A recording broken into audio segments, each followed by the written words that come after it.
ഇന്ധനവില വർധനയിലും ടാക്സി നിരക്കുകൾ പുതുക്കാത്തതിലും പ്രതിഷേധിച്ച് ദില്ലിയിൽ ഓട്ടോ ടാക്സി ഡ്രൈവർമാർ പണിമുടക്കുന്നു. ഇന്നു മുതൽ 3 ദിവസത്തേക്കാണ് പണിമുടക്ക് പ്രഖ്യാപിച്ചിരിക്കുന്നത്.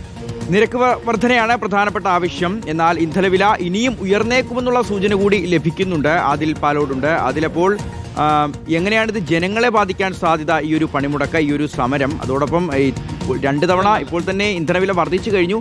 ഇനിയും വില വർദ്ധിച്ചാൽ അത് താങ്ങാൻ കഴിയില്ല ജനങ്ങൾക്ക്. ഉറപ്പായും അങ്ങനെ തന്നെയാണ്. 4 രൂപയാണ് വർദ്ധിച്ചത്. ഞാനിപ്പോൾ ഒരു ഓട്ടോ സ്റ്റാൻഡിലാണ് ദില്ലിയിൽ ഉള്ളത്. ഇവിടെ കുറച്ചുപേർ ചേർന്നിട്ടുണ്ട്. പക്ഷേ നമ്മൾ ഉദ്ദേശിക്കുന്നത് പോലെയുള്ളൊരു പണിമുടക്കിലേക്ക് കാര്യങ്ങൾ എത്തില്ല എന്നാണ് മനസ്സിലാക്കുന്നത്. പ്രത്യേകിച്ച് ആളുകളൊക്കെ ഓട്ടോകൾ ഓടി തുടങ്ങിയിട്ടുണ്ട്. ഒരു 10 പേർ നിർത്തിയിടും, 20 പേർ ഓടും എന്നാണ് ഇവിടെയുള്ള ഓട്ടോ തൊഴിലാളികൾ തന്നെ പറയുന്നത്. പക്ഷേ ആത്യന്തികമായി തൊഴിലാളികളെ സംബന്ധിച്ചിടത്തോളം ഈ പെട്രോളിൻ്റെയും CNGയുടെയും വില വർദ്ധിച്ചത് വലിയ തോതിൽ നഷ്ടമുണ്ടാക്കുന്നുണ്ട് എന്ന കാര്യത്തിൽ ഒരു സംശയവുമില്ല. ये आपका ये गाड़ी CNG का है क्या?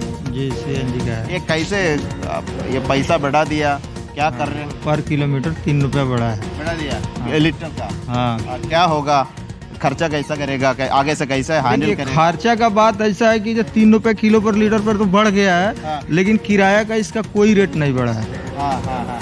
जब भी किराया का रेट बढ़े तब तो 3 रुपये किलो पर CNG पर बढ़े तो फायदा होगा। ये रेट भी बढ़ाना पड़ेगा ना? हाँ, रेट बढ़ेगा तभी तो CNG का रेट बढ़ गया तो ऑटो का किराया भी बढ़ना चाहिए। अभी ना मैं कब करेगा ड्राइवर?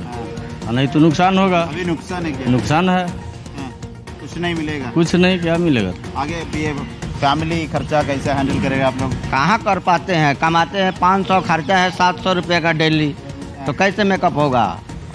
हाँ, 500 രൂപയാണ് വരുമാനം കിട്ടുന്നത്. 700 രൂപ വീട്ടിലേക്ക് ചിലവാകും. സാധനങ്ങളുടെയൊക്കെ വില വർദ്ധിച്ചിട്ടുണ്ട്. എങ്ങനെയാണ് ഇത് കൈകാര്യം ചെയ്യുക എന്നാണ് ഓട്ടോ ഡ്രൈവർമാർ ചോദിക്കുന്നത്. പക്ഷേ ഹർത്താലാകട്ടെ 3 ദിവസത്തെ പണിമുടക്കാണ് പ്രഖ്യാപിച്ചിരുന്നത് ഓട്ടോ ടാക്സി യൂണിയനുകൾ. പക്ഷേ നമ്മുടെ നാട്ടിലേതുപോലെ സംയുക്തമായൊരു പണിമുടക്കൊന്നും ദില്ലിയിൽ കാണാനില്ല. ആളുകളൊക്കെ ഓട്ടോ ഡ്രൈവർമാരൊക്കെ ഓടിത്തുടങ്ങുന്നതാണ് കാര്യം. കാരണം ഇന്ന് 2 ദിവസത്തേക്ക് ഓടാതിട്ടാൽ അവർക്ക് മാത്രമാണ് നഷ്ടം എന്നാണ് ഇവിടെയുള്ളവർ പറയുന്നത്. അടിയന്തരമായി നിരക്ക് വർദ്ധിപ്പിക്കാൻ സർക്കാർ തയ്യാറാകണമെന്ന ആവശ്യമാണ് ദില്ലിയിലെ ഓട്ടോ ടാക്സി യൂണിയനുകൾ ആവശ്യപ്പെടുന്നത്. ശരിയാണ്.